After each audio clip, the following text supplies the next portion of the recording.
Zoom options here. And so just to jump into what we're going to be talking about today, you may or you may not know that over half of the youth living with HIV who are 13 to 14 don't even know it. And so what that really means that people who are working in HIV prevention with youth or working with youth in general have a responsibility to really know as much as they can to really stay abreast of what's going on so we can change that number and reduce that so more youth know that they're living with HIV. And one of the ways to do that is to helping them feel confident and know the information to get tested, and if they find out that they are HIV positive, to support them in living healthy with HIV. So the objectives of this particular workshop is to introduce what works in youth HIV, the program that's sponsoring this opportunity. Then you'll get an overview of digital storytelling from the Story Center, and then we will talk more about how you can apply for this amazing opportunity to be able to create, record, and produce your own story about the work you do with youth. So just to tell you a little bit about what works in youth HIV, as I said earlier, my name is Aisha Moore, and I am the project director, and our center's goal is really to improve the health and well-being of American adolescents. And so what we do is provide innovative and practical information that we curate from other organizations who really have the best and emerging practices around youth HIV prevention. And we really want that the people who serve youth to have exactly what they need if they are thinking that they maybe saw a news article and decided like, oh, I got to talk about HIV prevention to my youth. We want you to make sure you have that need. Or if a young person comes up to you and has a question, we want our center to be the first place you go to get information. So what we're really doing is supporting interventions and strategies. We want to promote best and emerging practices, ones that are evidence-based or evidence-informed, with a special sort of focus on adolescents and who are either racial or ethnic minority populations, because if you look at the data, Black and Latino, particularly the young MSM, young men who have sex with men, are highly impacted by this epidemic of HIV in youth. And then we want to just make sure people know all the ways that they can get training and technical assistance. And in particular, with our center is really good at marketing, social media, and educational campaigns. So we started the center because for a couple of reasons. So one of them is that there were gaps in existing content on HIV prevention websites. So some of your more HIV prevention general websites had a lot of information about adults, but there weren't like specific sections on youth. If they were specific sections on youth, they were really small. And then in maybe the youth serving provider world, they might have like one small page on HIV because we know youth serving providers do so many things. HIV is only one of them. So we want to make it easy for people who need this information to be able to get it. We also know that sometimes the youth serving providers and youth serving workforce has limited opportunities for professional development, and so it might be more realistic that a resource center such as ours is where they may come to get information, and it kind of just helps them narrow things down because, you know, you do a Google search, you get tons of links, and so ours is already curated. We've already looked at it, make sure it was medically accurate, LGBT friendly, and so it helps the decision-making process when looking for tools, resources, and professional development. And as I mentioned earlier, we have a special expertise in social media and digital tools, and we know that is something that people want to do but often don't know how or why.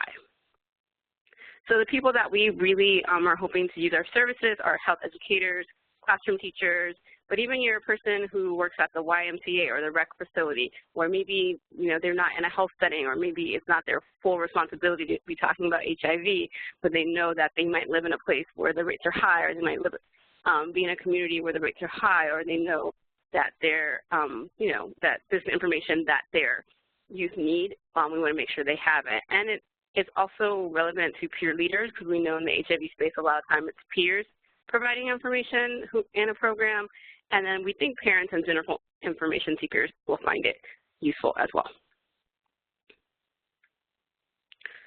So one of the things we heard when we first embarked on this project in 2015, we did some key informant interviews. We were told that people who are providers want to hear from people just like them. They wanted to know how people were really making it work in real time, and that it wasn't just, you know, they're pulling this curriculum off the shelf or this evidence-based practice off the shelf. You have to modify, you have to adapt, you have to do things for your particular context. So they wanted people to hear more about what they were doing. And so we did that through an opportunity to do a podcast, which is part of our Stories from the Field series. So we have 3 up on our website now. We have 5 that we recorded, so the other 2 will be put up this month. And what we did was we went to conferences, we looked for people who were interested, and then after the conferences, we reached back out to people and found people who were willing to tell their stories to us. And so we just started a new funding year, so we wanted to do this a little differently. We thought it might be more effective to let people tell their own stories.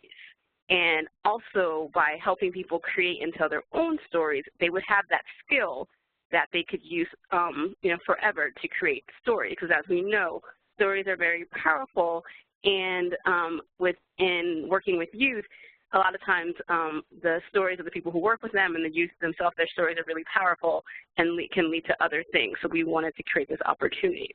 And I had the fortunate opportunity, I think 2 years ago, to work with Story Center to create my own story.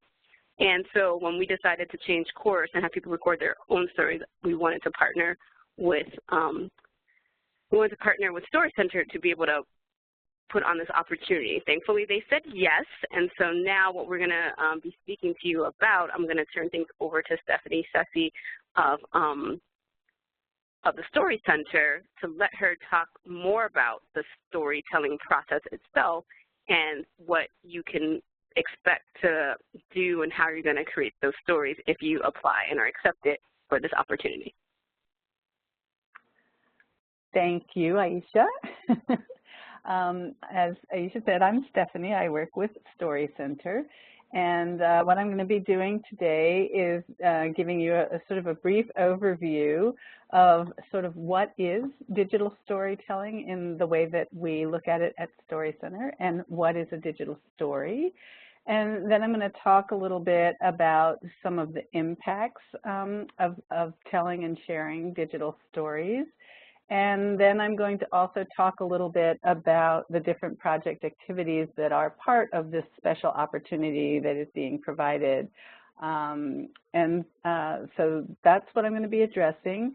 I wanted to mention, Aisha may have mentioned it, but I'm going to just reiterate that we have a question and answer period at the end of this webinar, and I'm going to be running through all of this material. So I'm going to ask you that you hold your questions and take note of them, and then we'll answer any questions you have about the material Aisha covered or the material I'm covering at the end of this webinar. So one of the best ways to introduce you to digital storytelling is to show you an example of a digital story. And I have a story that I would like to show. It is from the Positive Women's Network and the Empowerment Program in Denver, Colorado. And this is a project that Story Center worked with them on to create stories of positive women talking about their experiences around HIV.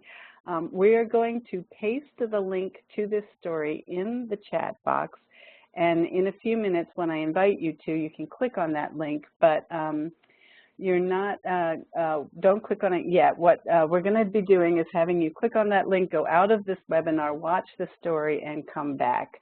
When you come back, I'm inviting you to type into the chat box any reactions or thoughts you have about the story that you just watched, and that's also a way for us to know that everyone's arriving back into the webinar. So the story is about 2 minutes and 50 seconds long, so if you want to go ahead and click on that link and watch that story, and then we'll see you back here shortly. Okay.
Okay, so hopefully everyone was able to watch that story, which was by Kari, and again, was part of the Positive Women's Network workshop, the workshop we did with the Positive Women's Network in Denver, Colorado. And if you have, you're invited to type any thoughts or reactions to that story into the chat box if you would like.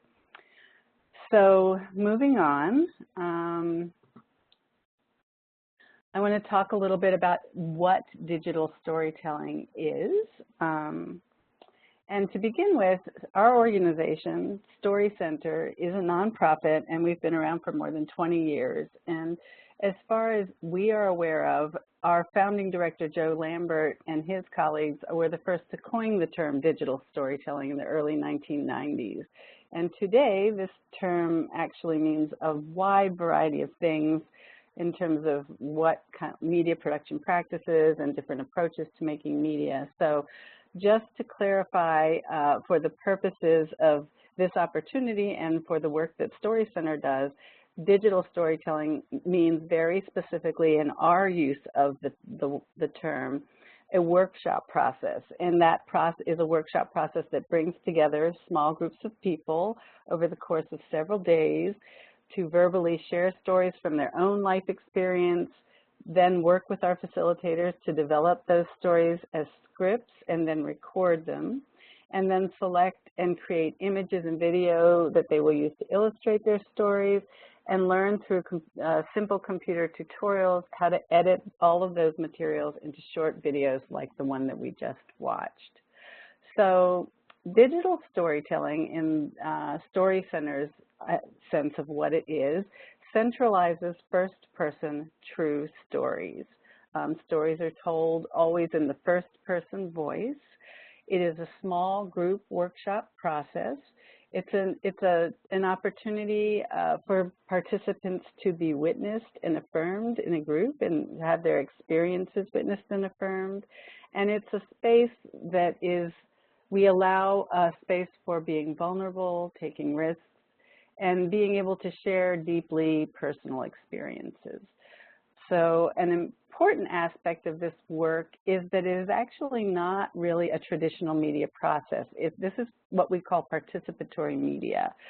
So in this type of process, it is the storytellers who are making the decisions about how they want to represent themselves in their own words, with their own images, and making their own editing choices, as opposed to a more traditional media process where someone might go in and record an interview or shoot some video and then take it outside of the community, away from the storyteller, and a third party would then be contextualizing and shaping that media. So this is a participatory media process that centers the storyteller in the production process.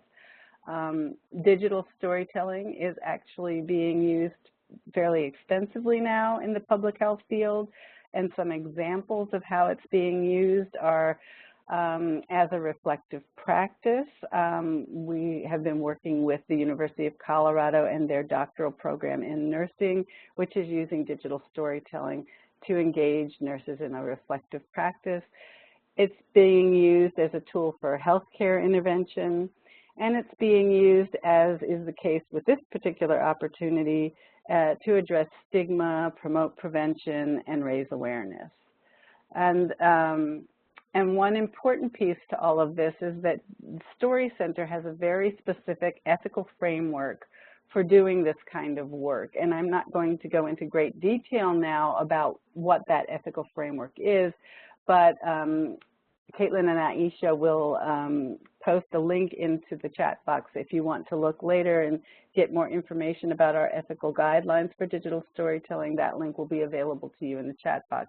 But basically, this is a methodology that, again, centers Story Center well-being and Story Center safety in the creation of their own stories. So that was a little bit about what digital storytelling is. So what is a digital story? And this is a sort of a short little brief chart that we've created to give you a sense of what a digital story is and what a digital story is not. And I won't go over this in great detail. I'll mention a few of these points, but this will be included in the PDF of the slides that you will get. So as you saw, the stories are short. They're only 3 to 4 minutes in length. They are not long documentaries. They're told in the first-person voice. They are rooted in a storyteller's own unique personal experiences. They are not a third-person story about someone else. They are more of a snapshot, focusing on one particular defining moment in someone's life. There isn't time in this short format to tell a whole life story. These are, as you might have noticed in the story that was shown, Kari's story, these are spoken stories that are told in a conversational tone. They are differentiating them from formally written pieces, reports, essays, brochures, things like that. So they're much more conversational and intimate. They are more like a piece of creative artwork made by each storyteller rather than a slick, polished marketing video. And these are not interview-based media pieces. Again, a different kind of process. These stories are told very simply, and it is a recorded story, and then images are added on top of that story to illustrate the story, all by the storyteller, and all in a way that keeps the storyteller and everyone included in the story very safe. So most storytellers choose to include themselves in their stories, which is a way that viewers can connect more with the story and the storyteller, but it's also quite possible to be anonymous and tell your story, which is actually what Kari did. We never saw her in the story, although she did use her full name at the end of it. So, and finally, an important piece of what a digital story is that it's an example, again, of one person's unique experience that points to recommendations or lessons learned. A digital story is like a journey. So it is taking the viewer on a journey with the storyteller and letting the viewer come to a realization through the process of the story itself rather than trying to directly impart specific lessons or recommendations. And to give you a little bit of the bigger picture of digital stories and their impacts, I have the slide up now, which is talking about how the impact of sharing stories. And it's divided on the left side, the light blue circle on the left. That is looking at how storytellers are impacted in the process of telling their digital stories. And on the right side, it's looking more at the impact of sharing those stories out into the world. So if we go to that first circle on the left, the light blue circle that's talking about reflection and leadership development, in the process of making stories, it is a reflective practice. And so again, as I was saying, it's a practice in which storytellers have the space to be witnessed and have their stories witnessed and their struggles and successes witnessed and affirmed, and also to be able to listen to and hear the stories of others. It is also a place in the workshop where people are speaking and sharing their experiences and their stories and getting excited about sharing them out because they are sharing them within the small group, and then they're thinking about, oh, this is fun and exciting and I would like to share my story out further. So this is a place where the beginning of building advocacy and peer leadership can start. So that's another aspect of what comes out of the participation as a storyteller in these workshops. And then moving on to sharing the stories out, the first the darker blue circle on the top of education and training, that's looking at still how stories impact individuals, but looking at how individuals who are watching the stories are impacted by the stories. And so in that case, Personal stories are stories that people connect to emotionally. And what they do is they bring to life the realities of how individuals experience issues and problems in the day-to-day. And when people see and hear stories that address things that have been silenced or stigmatized, their conception of what they themselves can say or do can shift. And this is where individual behavior change can begin to take place. The third dot is looking more at how sharing stories can support community-wide change, and when stories can be screened in in-person screenings, and that can generate a space for deep and strategic discussions about relevant public health issues, and it can function as an opportunity to sort of map out local strategies for how audience members that are watching the stories can then mobilize and take action around these issues. And then furthering that effort can be the distribution of stories online, via social media, through print methods, and on local radio, in campaigns that serve to reinforce the messages that are being put out by the stories and reaching larger audiences. And then that final fourth gray circle is talking about how stories can have an impact at the policy level.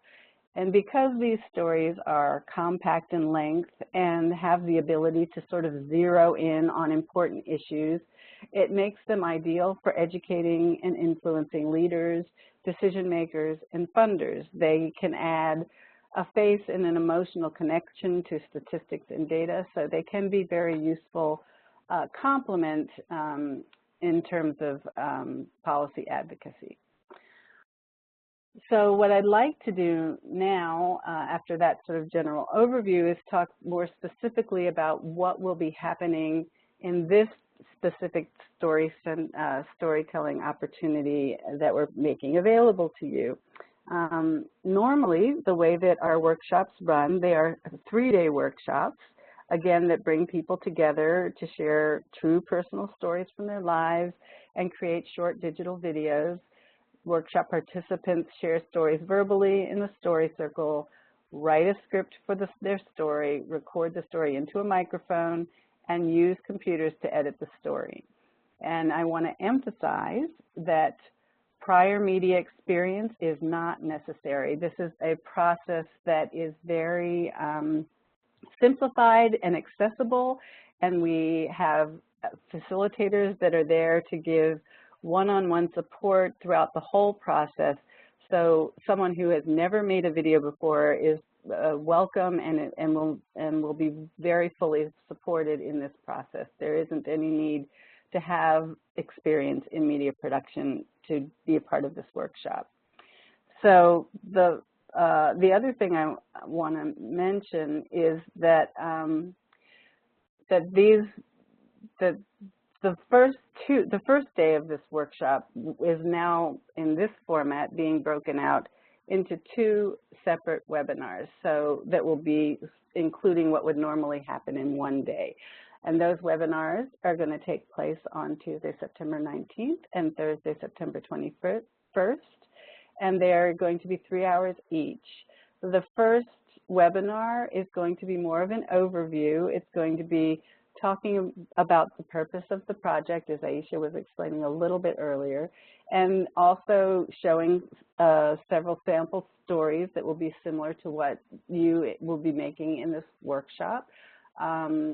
And we'll go over the Story Center's methodology for creating digital stories, which is called the 7 Steps of Digital Storytelling, which is basically a structure for helping you create your story.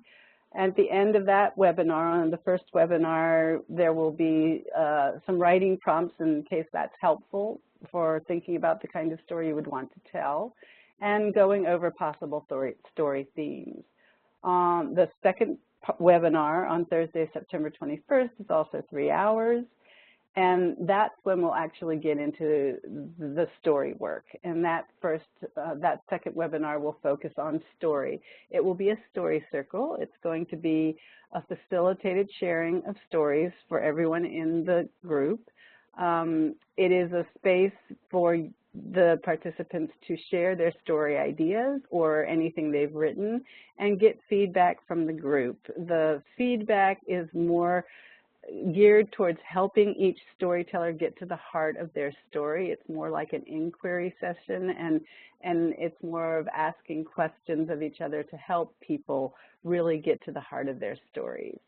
And then after the 2 webinars, there will be some homework between the webinars and the time that we actually meet for the 2 days of the workshop, which will be the in-person days, and those will be happening directly before the conference, the Healthy Teen Network Conference. And so these 2 full days, they will be 8-hour days, will be happening on Sunday, October 1st and Monday, October 2nd. And these will be full production days. The morning of the first day, Sunday, October 1st, we'll be doing individual story work with the help of the facilitators. And once stories are finalized, people will move into actually doing a recording of their story. And then there will be time to pull images together and do storyboarding, sort of figuring out which stories go with what you're saying.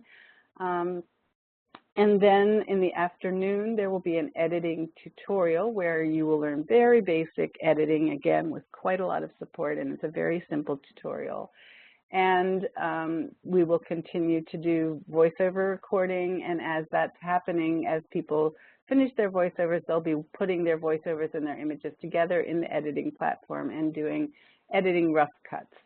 So that will be the production that's happening on the first day, and then on the second day, October 2nd, Monday, October 2nd, the final editing will be happening with stories. People will be adding transitions and credits and titles and music. And then by the afternoon, people will be finalizing their stories and will be exporting them. And once they're all exported, there will be a world premiere of all the stories from the group. So in the webinars, you will have heard a little bit from each other about their people's stories, ideas, but on the last day, it will be an opportunity to see what those stories actually evolved into. And that is actually, for me, the most exciting part of this whole process. And so that will be our opportunity to see the group together, see each other's stories, and then there will be some time to address story releases and next steps. And so the one thing that I really want to emphasize in all of this is that this is a very participatory and hands-on process. So it's really important that everyone who is participating be able to commit fully to attend both the webinars and the 2-day workshop, and to attend those in the entirety, because we're covering a lot of ground. We're actually creating a 3 to 4 minute video in a very short period of time, and it's a really exciting, fun process, but it does require the commitment to be present for the whole time. And then, so lastly, to just give you a sense of what kinds of stories might be being told, there are stories of inspiration. So you might be thinking about a story when you wanted to work, of when you knew you wanted to work with youth, or in public health, or in HIV prevention, or when you knew you wanted to teach about sexual health. Those would be possible ideas for stories of inspiration. If you, stories of impact might be telling a story about a moment when you knew you made a difference in the life of a young person dealing with HIV, or a moment when your work actually changed you, or when you saw some kind of direct impact or consequence from your work, or when you were recognized for your work. So those might be stories of impact. And then in terms of unexpected changes, that might be a moment when your work unexpectedly changed direction, or when you suddenly came to realize something about youth and HIV that you hadn't realized before. So those are some ideas about what kinds of stories might be being told in this workshop. And now what I'm going to do is hand it back over to Aisha to continue and talk to you a little bit more about the application process.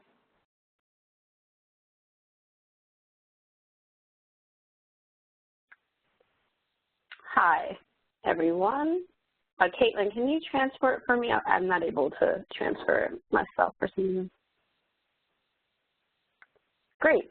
Thank you, Stephanie, for that wonderful introduction and really getting everyone inspired to want to participate in this, but also letting them know that this is a deep commitment, but it'll be well worth it. As I mentioned earlier, I did my own story, and it was transformational for me to know that, like, in just a small amount of time, I was able to create a very powerful story about my life. So you're probably wondering, okay, so how do I apply for this awesome opportunity? So who is eligible? And so these are not like, the first one is not a super rigid criteria. We're trying to give you an idea. So it's people who serve youth. So that's the broadest that we're going to go with this criteria. So if you're doing HIV prevention work, you work with homeless runaway youth, system-involved youth, young men who have sex with men. So just anyone who has a story that can be related to HIV prevention. And sometimes that is not the person who is working with a title that has to do with HIV, or a person who works in an organization that has to do with HIV. You might be doing something else, but you know that what you do has a relation there, and you have a powerful story that you think people might want to hear. So stories around more general positive youth development that, you know, work on the skills that if you're a person who does that kind of thing, that is completely relevant. You have to be at least 18 years old at the time of travel. So the workshop opportunity starts on the 1st and the 2nd, so you'd be traveling on September 30th. So we have to make sure that people who are participating are 18 years old. And then you also have to be comfortable with your story being out there, that this story is going to be public. So at some of other Story Center workshops and opportunities, you're just like making the story, you take it back with yourself, and you can choose how you want to use it. But in this particular opportunity, by participating with us, you will have to allow your story to be shared publicly through What Works News HIV.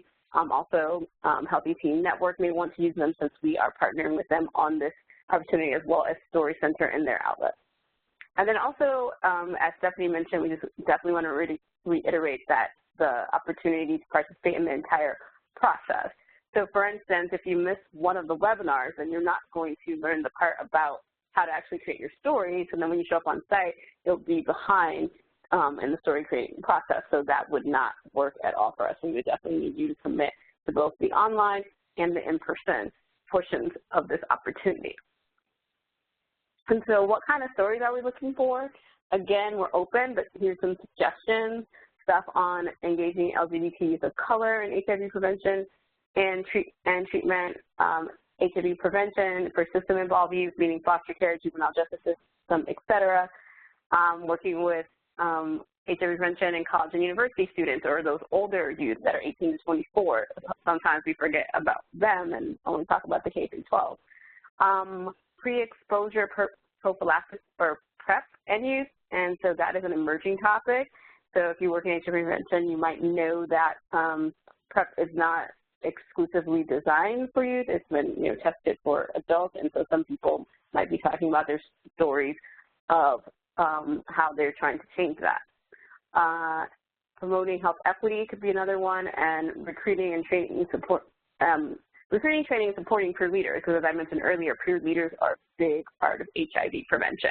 So again, we're open to what your story is, what your defining moment is, what moves you, but we just wanted to give you some suggestions just in case you need something to start with. So the submission and selection process. So you need to submit your online application by Friday, August 11th, 2017.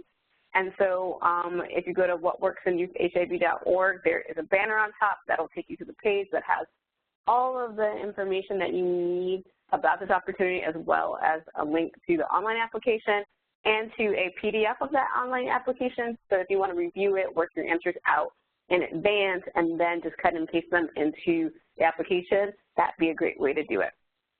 And so as you heard, the Story Center process is definitely intimate, and so there'll be 8 people selected to participate, and we'll notify you by September 1st, 2017.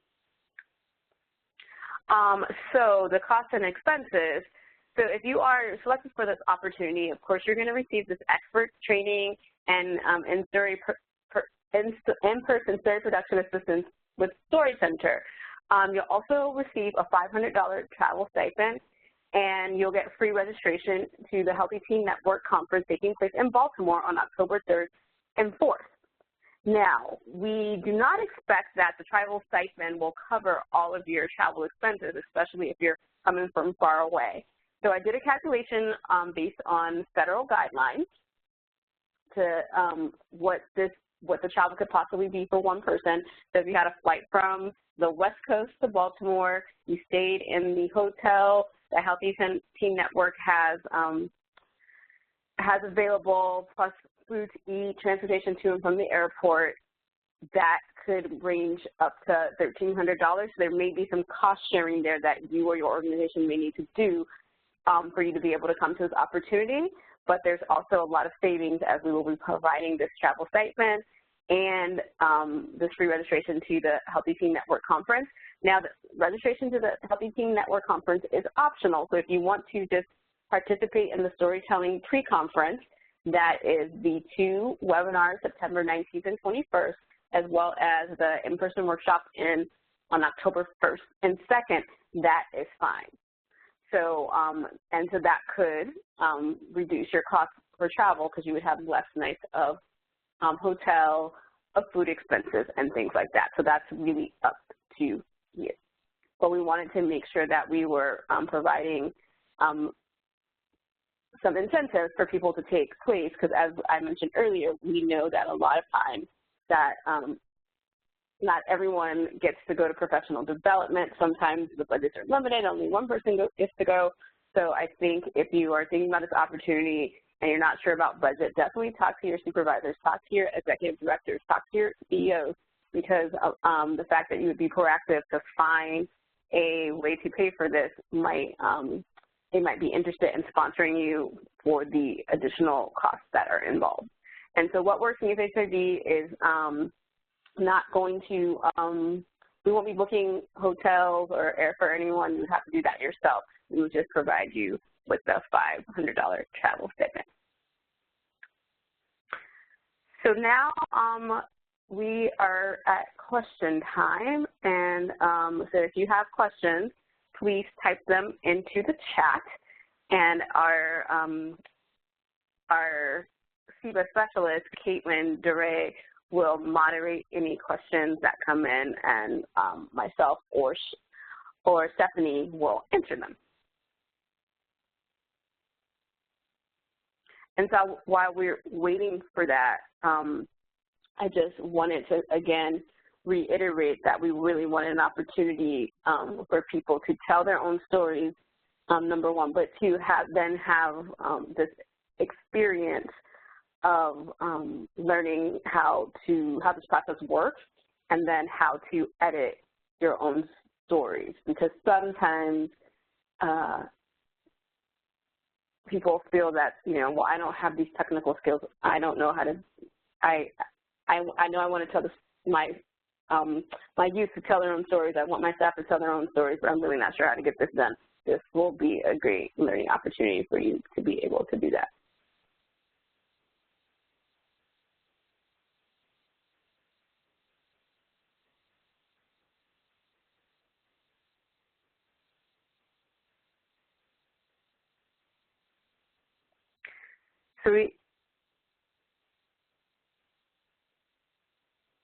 So Caitlin, it looks like we have a couple of questions. Do you want to field those?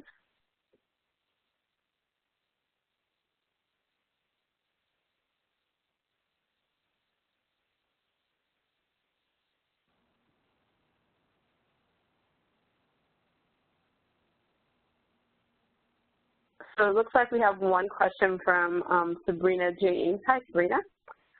Will there be another opportunity to learn how to use digital storytelling? So not through What Works Means HIV. This is the only opportunity that we are sponsoring. However, if you would like to, the Story Center does have workshops that are available. Stephanie, if you want to speak to that piece of the puzzle. Mm-hmm. Sure. Yeah, I mean, this is a really wonderful opportunity with what works in youth HIV because it's very specific and geared towards these specific issues. We do offer public workshops that anyone can attend through Story Center. They are not as focused, and so they're just a little bit more random. But if you wanted to find out more, I'm typing as I speak, you can go to our website and you can find more about our public workshop offerings there. But again, our custom workshop offerings, like what we're doing in collaboration with What Works in Youth HIV, they're particularly useful because they are very focused on the field and the issues at hand, and so they are much more specifically geared towards that work. But I'm going to type Story Center's address in the chat box so that you can then check out the other ones if you are interested, our public workshops. Okay, great. Thanks for that. So we have another question, and the question is, who maintains ownership of the story? In other words, will authors always be made aware of where their stories are being published? And the answer is yes, you'll always be made aware of your stories being published, but they will be public like on, they'll be public on like the What Works in Youth HIV YouTube and other places where, you know, on those types of places like YouTube, anyone can take the link and share it how they wish, so we can't really control that, but we will definitely let authors know when we are using those stories in our materials and other work that we do. And just to add to that, the stories, and generally with our work with Story Center, the storyteller is always the owner of their story, but what they do is they give permission through the release forms for their stories to be used in different ways. So at the end of the workshop, you will have an opportunity to say, you know, to check off boxes saying, yes, I would like my story to be shown here, here, and here, or no, I do not want it shown in this specific place. But again, the whole purpose of this particular opportunity to do digital storytelling is to have these stories be public stories and shown over the formats that both What Works in Youth HIV and Healthy Teen Network and Story Center use. So you will always be the owner of your story, but we would hope, as is the purpose of this workshop, that you would give permission to us to be able to use your story. Thank you.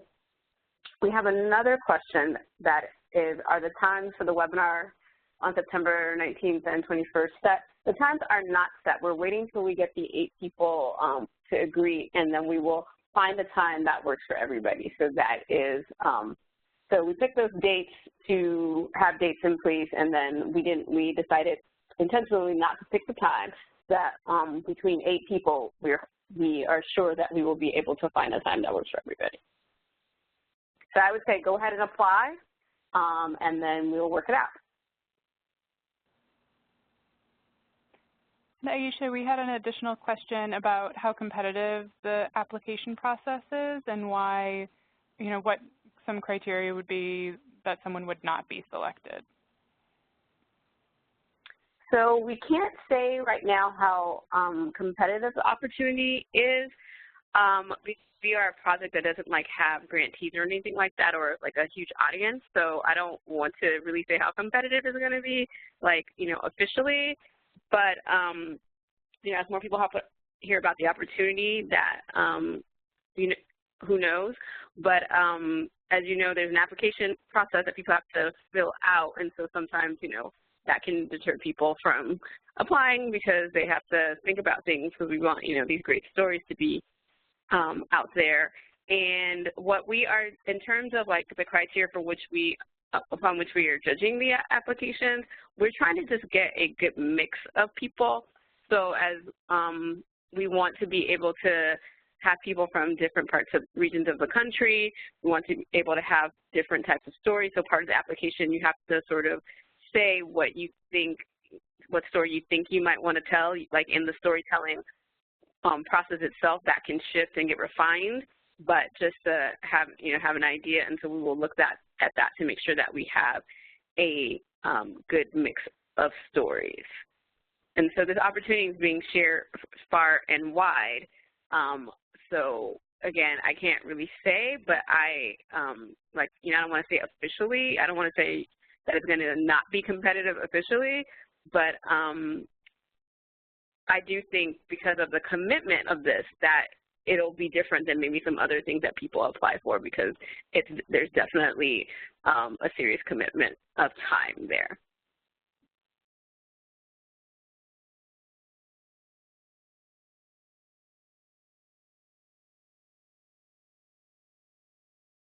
And if you're thinking that, after hearing this webinar, that this is not the right opportunity for you, but it's an please share with other people that you think this might be the right opportunity for. So that's also, what we're hoping is that, if you hear this, you're like, well, not quite right for me, definitely share the opportunity.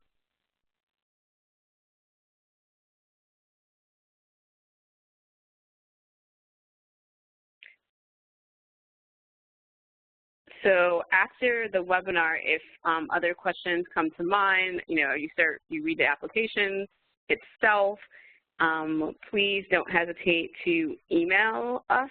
And so my colleague Caitlin, who you just heard a second, is in charge of this endeavor and this opportunity, so she would be happy to work with you and answer any of your questions. And so her information can be found on the What Works in Youth HIV website under this story opportunity, which is the banner on the very top of the website, whatworksinyouthhiv.org.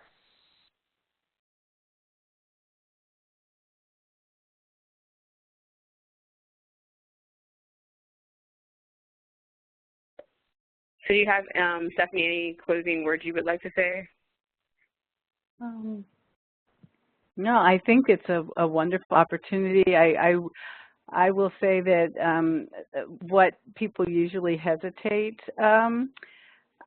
about is that it is a big time commitment, but what people usually say at the end of the workshop is it was the most, people really think it's it's a very hands-on, it's very different from any other kind of, it's not a conference, you're very involved, you're creating art, you're creating a story, it's very fun and enjoyable, you meet a group of really interesting people and you work together, and people are always at the end going, gosh, I had more time, I really love doing this, this is one of the best things I've ever done. So it's just carving out the time to do it, but if you can do it, it is an experience that is very worthwhile. And it's not every day that we get to spend this large chunk of time really reflecting on our work and our life experiences, and it's a really valuable thing to do. So I hope that you will be able to do it, and if not, that you can pass the information along to someone else who it might really benefit. And I can vouch for what Stephanie is saying because I did this workshop myself.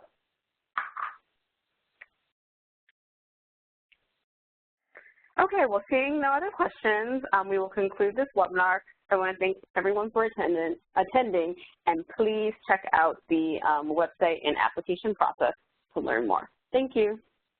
Thank you, everybody.